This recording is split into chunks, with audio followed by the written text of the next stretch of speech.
Les damos la más cordial bienvenida a un nuevo episodio de Historias de Familia Rota. Como siempre, es un placer contar con su presencia. Nos gustaría saber desde qué rincón del planeta nos sintonizan. Dicho esto, es momento de adentrarnos en el relato que hemos preparado para ustedes. Algunas personas confunden la amabilidad con la debilidad, la paciencia con la estupidez y la complacencia con la sumisión. Durante años, había sido el esposo que se desvivía por mantener la paz, que se disculpaba primero y cedía más, que elegía la armonía por encima de tener la razón. Pero cuando mi esposa salió furiosa esa noche, pensando que estaba viendo mi farol con otra de sus dramáticas amenazas de irse, descubrió que hasta la persona más paciente tiene límites.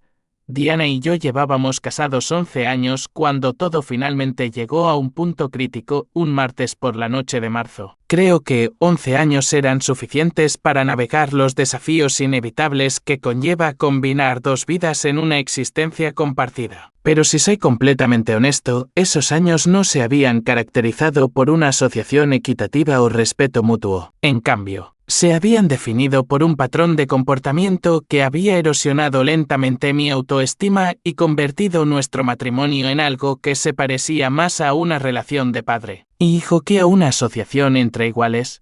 Diana había desarrollado, a lo largo de nuestro matrimonio, el hábito de amenazar con terminar nuestra relación y mudarse cada vez que teníamos desacuerdos o cada vez que no cumplía inmediatamente con sus deseos o demandas. Estas amenazas habían comenzado siendo pequeñas y poco frecuentes durante nuestros primeros años juntos, pero habían escalado gradualmente tanto en frecuencia como en intensidad a medida que aprendió que eran una forma efectiva de hacerme retroceder de cualquier postura que pudiera tomar que entrara en conflicto con sus preferencias.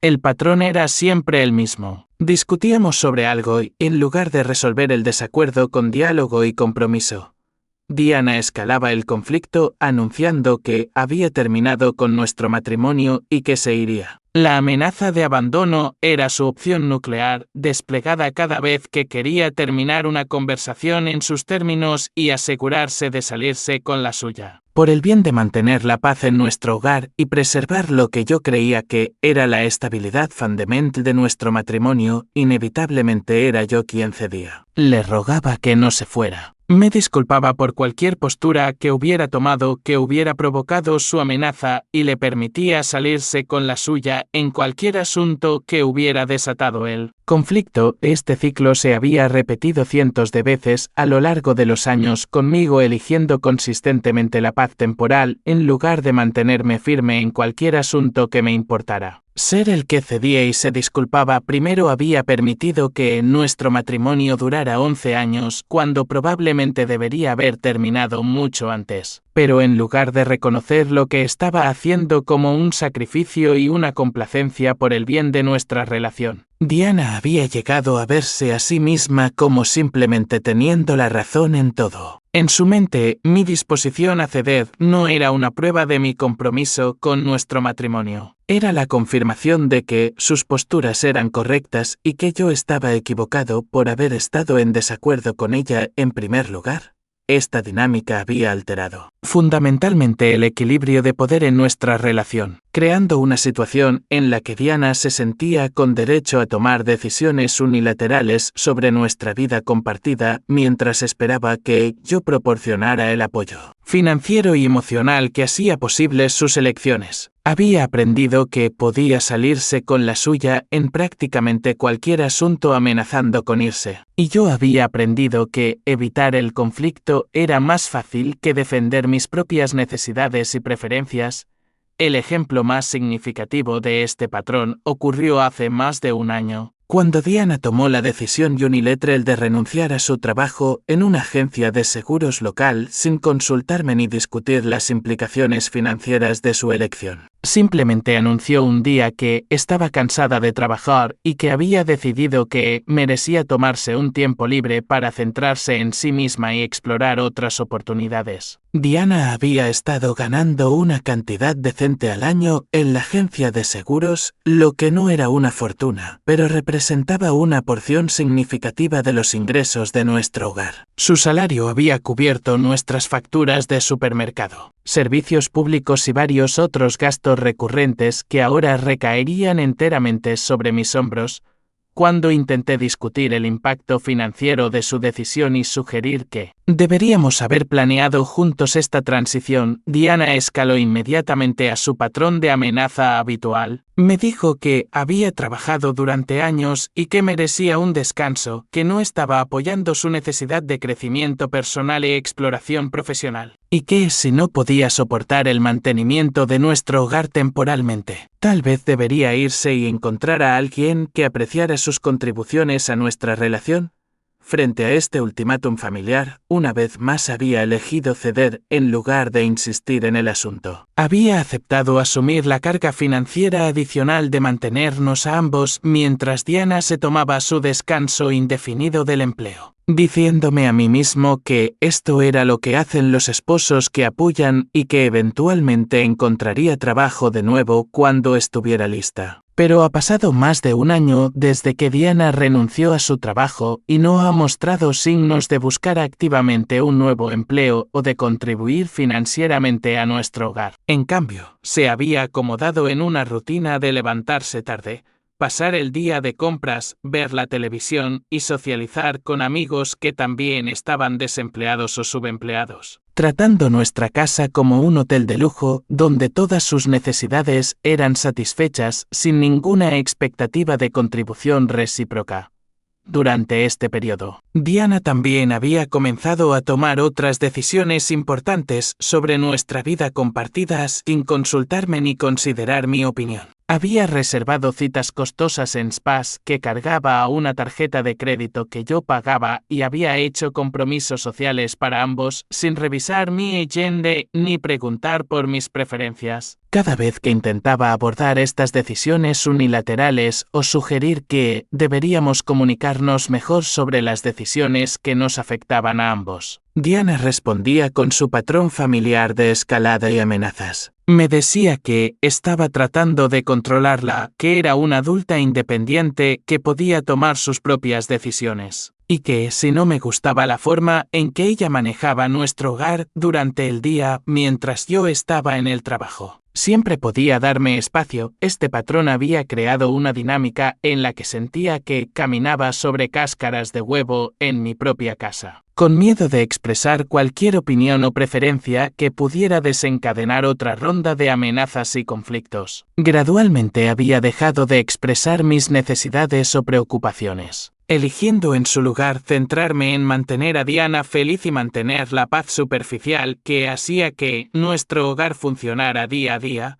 El incidente específico que finalmente lo cambió todo entre nosotros ocurrió un martes por la noche cuando me vi obligado a trabajar hasta tarde debido a una actualización crítica del sistema que había encontrado complicaciones inesperadas. El servidor de correo electrónico de la ciudad se había caído durante el mantenimiento de rutina, y pasé la tarde y la noche trabajando con mi equipo para restaurar el servicio y asegurarme de que todos los datos se recuperaran correctamente. Este tipo de horas extra de emergencia era una parte ocasional pero inevitable de mi trabajo como administrador de redes senior. Cuando los sistemas críticos fallan, deben ser reparados de inmediato, sin importar la hora o el día. Y como uno de los técnicos más experimentados del personal, generalmente me llamaban para manejar los problemas más complejos que surgían durante los incidentes fuera del horario laboral.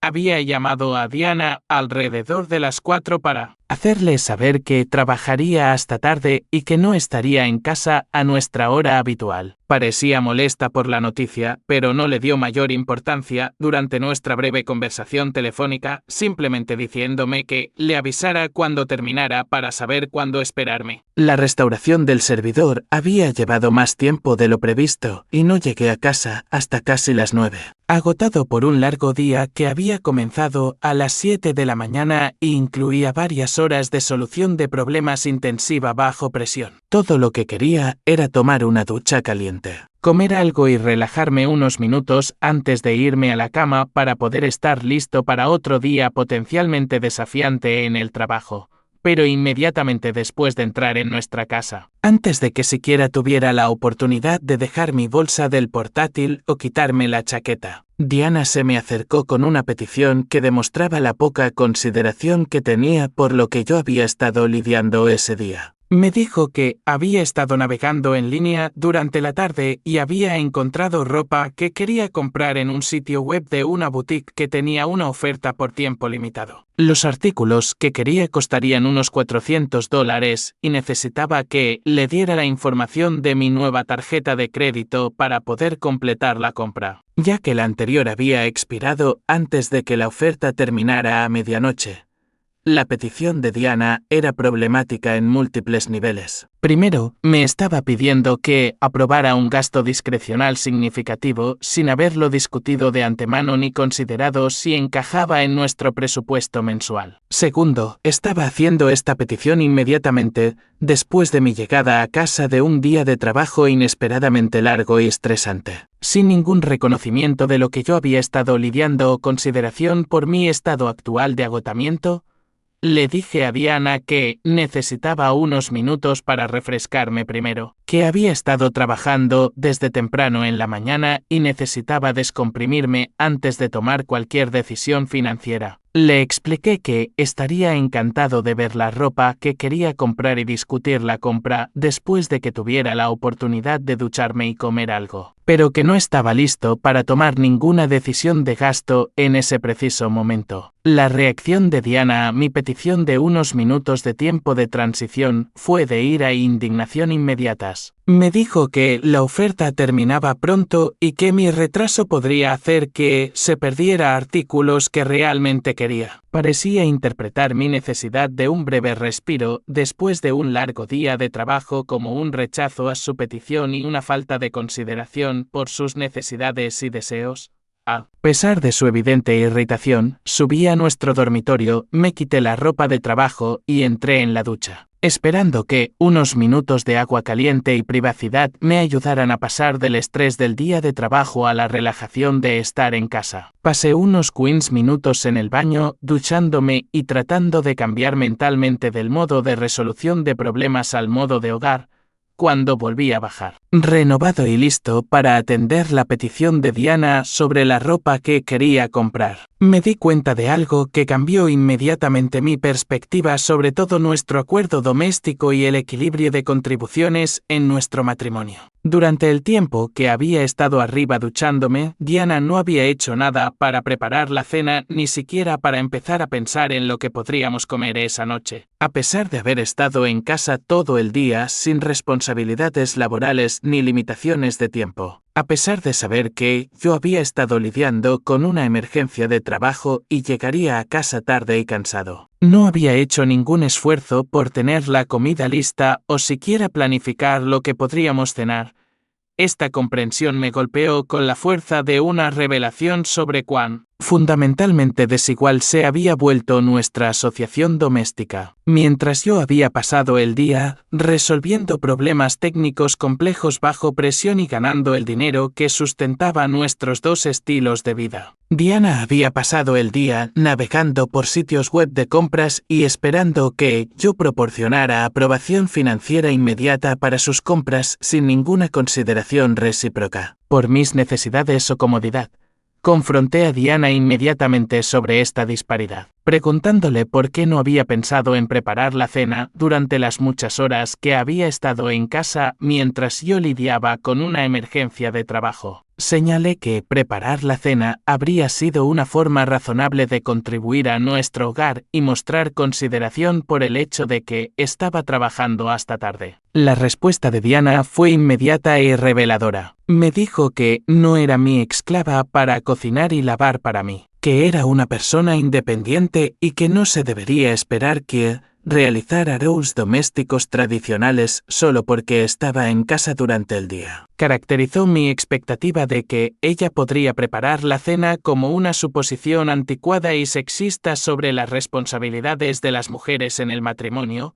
Su respuesta me enfureció porque reveló cuán egoísta y con derecho se había vuelto su perspectiva sobre nuestro matrimonio. Se sentía perfectamente cómoda, disfrutando de los beneficios financieros de mi empleo a tiempo completo, la casa, las tarjetas de crédito, el estilo de vida que mis ingresos hacían posible. Pero se negaba a contribuir con algo significativo a nuestra asociación doméstica y enmarcaba cualquier sugerencia de que debería hacerlo como opresión. Le pregunté a Diana directamente si me consideraba un esclavo por proporcionar todo el apoyo financiero que hacía posible su cómoda situación de desempleo. Señalé que, mientras ella caracterizaba las contribuciones domésticas como esclavitud, parecía perfectamente cómoda con que yo trabajara a tiempo completo para mantener nuestros dos estilos de vida sin ninguna expectativa de que ella contribuyera financiera o domésticamente a nuestra asociación.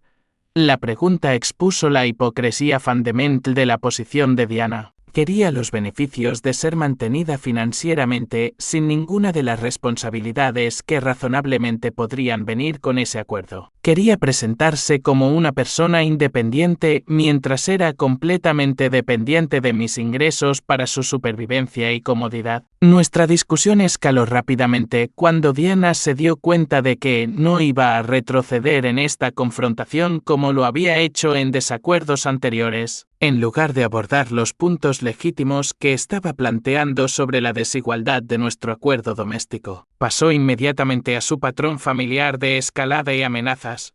Diana anunció que se mudaría esa noche y que no debería volver a contactarla. Entregó este ultimátum con el mismo aire dramático y la misma expectativa confiada de que yo cedería que había caracterizado sus amenazas anteriores a lo largo de los años. Claramente esperaba que yo cambiara inmediatamente al modo de disculpa y negociación, rogándole que no se fuera y aceptando sus términos para evitar la disolución de nuestro matrimonio. Pero algo había cambiado fundamentalmente en mi disposición a aceptar este patrón de manipulación y control emocional. La combinación de su sentimiento de derecho, su falta de consideración por mi trabajo y mis contribuciones, y su recurso inmediato a las amenazas cuando se la desafiaba, finalmente me había empujado más allá de mi punto de quiebre, en lugar de caer en el patrón familiar de rogar y disculparme que había caracterizado mis respuestas a sus ultimátums anteriores. Miré a Diana directamente a los ojos y respondí con una sola palabra que cambiaría toda la trayectoria de nuestro matrimonio. Bien.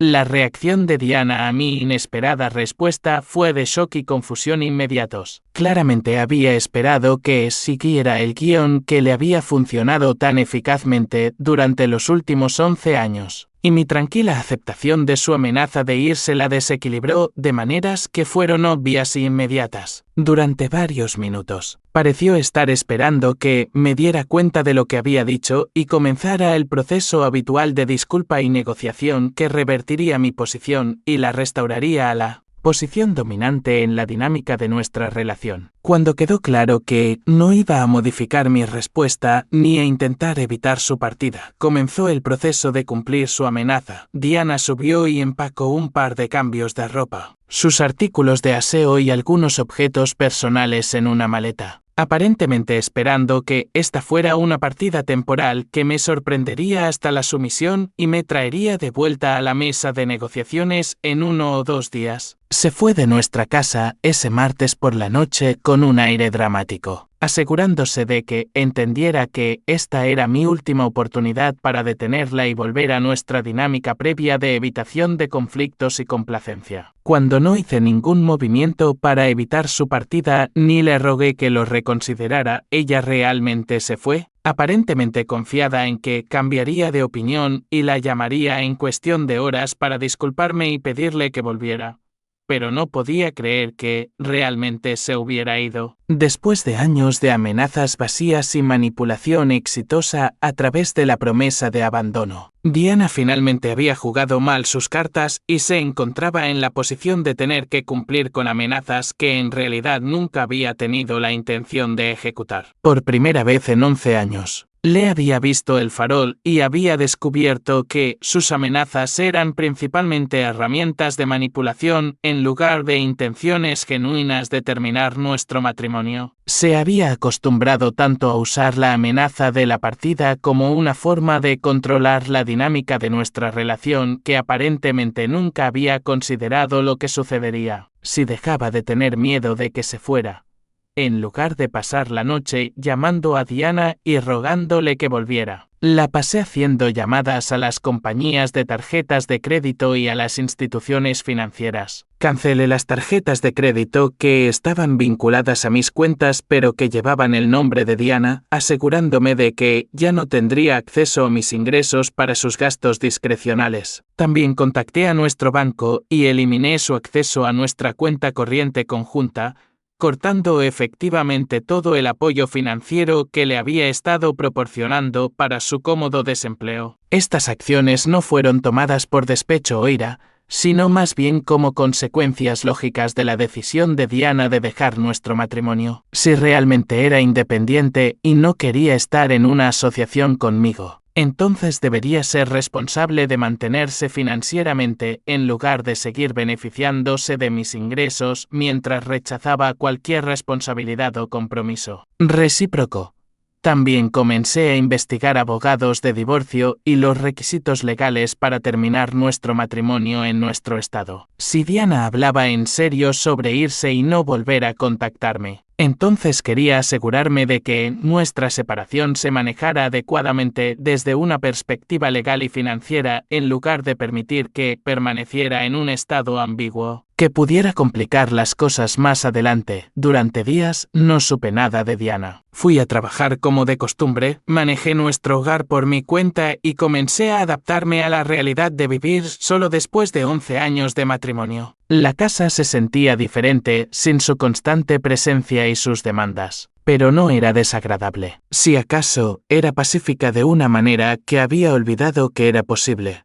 Pero el viernes por la mañana, 3 días después de que Diana se fuera con tanta finalidad dramática, oí que llamaban a nuestra puerta principal. Cuando abrí, encontré a Diana de pie en nuestro umbral, claramente angustiada de una manera que sugería que se había visto obligada a enfrentar las realidades prácticas de mantenerse a sí misma sin acceso a mis ingresos y recursos. Comenzó a rogarme que la dejara volver a la casa y que restauráramos nuestro matrimonio, disculpándose por haberse ido y prometiendo que nunca más amenazaría con irse. Afirmó que había aprendido la lección sobre dar por sentado nuestro matrimonio y mi apoyo, y que estaba lista para ser una mejor compañera que contribuyera de manera más significativa a nuestra vida doméstica.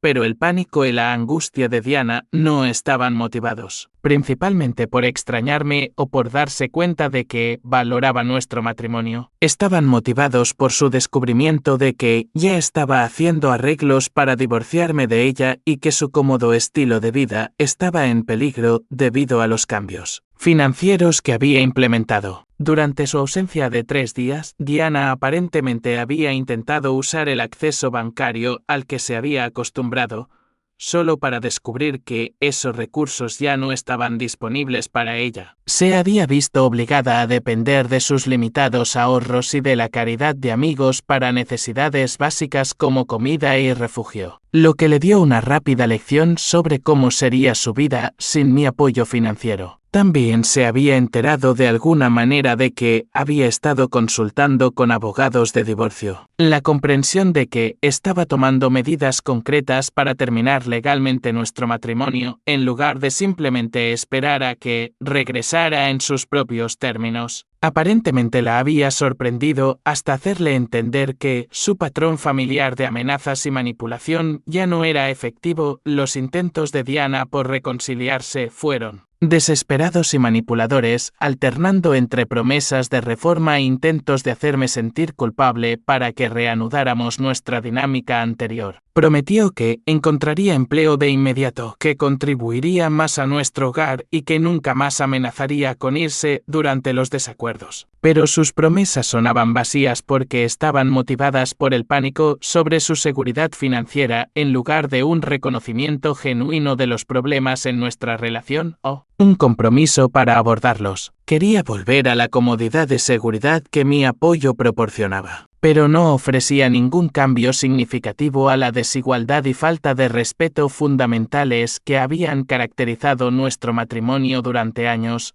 Le dije a Diana que su dramática salida 3 días antes había sido el incidente final en un patrón de comportamiento que había hecho nuestro matrimonio insostenible para mí. Le expliqué que procedería con el divorcio como reconocimiento de que nuestra relación se había vuelto tóxica y desigual de maneras que no podían arreglarse con promesas hechas bajo presión. La respuesta de Diana a mi decisión fue escalar su manipulación emocional, afirmando que estaba siendo cruel e irrazonable, que todos los matrimonios pasan por periodos difíciles y que estaba tirando a la basura 11 años de historia por una sola discusión. Parecía incapaz de entender que el problema no era el incidente específico que había llevado a su partida, sino los años de amenazas, manipulación y sentimiento de derecho que habían erosionado gradualmente mi respeto por ella y mi voluntad de seguir complaciendo sus demandas.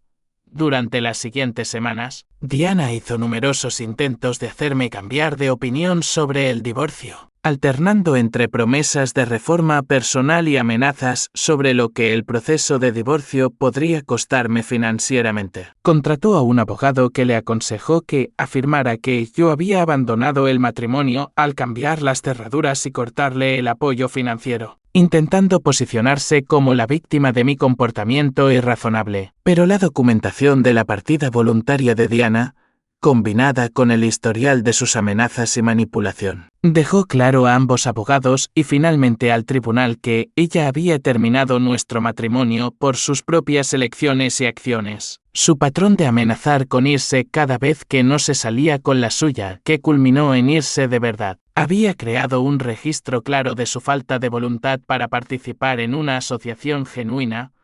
El proceso de divorcio tardó varios meses en completarse, pero finalmente resultó en un acuerdo que reflejaba la realidad de nuestra situación financiera y nuestras contribuciones durante el matrimonio. Diana recibió algunos activos y una pensión compensatoria temporal, pero mucho menos de lo que habría recibido si hubiera podido afirmar que yo había abandonado el matrimonio, o si hubiera podido demostrar esfuerzos genuinos para contribuir a nuestra asociación durante los años previos a nuestra separación. Mirando hacia atrás en esos 11 años de matrimonio, puedo ver que había permitido el comportamiento manipulador de Diana al recompensar consistentemente sus amenazas con cumplimiento y complacencia. Mi deseo de evitar el conflicto y mantener una paz superficial había creado gradualmente una dinámica en la que ella se sentía con derecho a controlar nuestra relación a través de la manipulación emocional y donde yo me sentía atrapado por mi propio compromiso de hacer que el matrimonio funcionara. La noche en que Diana anunció que se mudaba y me dijo que no la contactara de nuevo había sido en realidad un regalo, aunque no lo pareciera en ese momento. Su ultimátum finalmente me había obligado a enfrentar la realidad de que nuestro matrimonio se había convertido en algo que servía a sus intereses mientras socavaba mi propio bienestar y autoestima. Al responder bien, en lugar de caer en el patrón familiar de rogar y disculparme, había descubierto que las amenazas de Diana eran principalmente herramientas de control en lugar de expresiones genuinas de su voluntad de terminar nuestro matrimonio. Se había acostumbrado tanto a usar el miedo al abandono para salirse con la suya que nunca se había preparado para la posibilidad de que yo pudiera aceptar su partida en lugar de luchar para evitarla. La decisión de cancelar su acceso al apoyo financiero había sido una respuesta práctica a su intención declarada de terminar nuestro matrimonio y no volver a contactarme si realmente se iba y quería independencia. Entonces debería haber estado preparada para mantenerse financieramente en lugar de esperar seguir beneficiándose de mis ingresos mientras rechazaba las responsabilidades que conlleva una asociación. La mujer, que había pasado años amenazando con irse cada vez que no se salía con la suya, finalmente había descubierto lo que sucede cuando alguien ve tu farol y está preparado para aceptar las consecuencias de tus amenazas. A veces, la palabra más importante que puedes decir en una relación es bien, especialmente cuando lo dices en serio. Gracias por acompañarme en esta aventura. Si te sentiste parte de esta historia, suscríbete para que sigamos creciendo juntos. Recuerda que cada paso cuenta en tu propio viaje. Nos vemos en la próxima parada.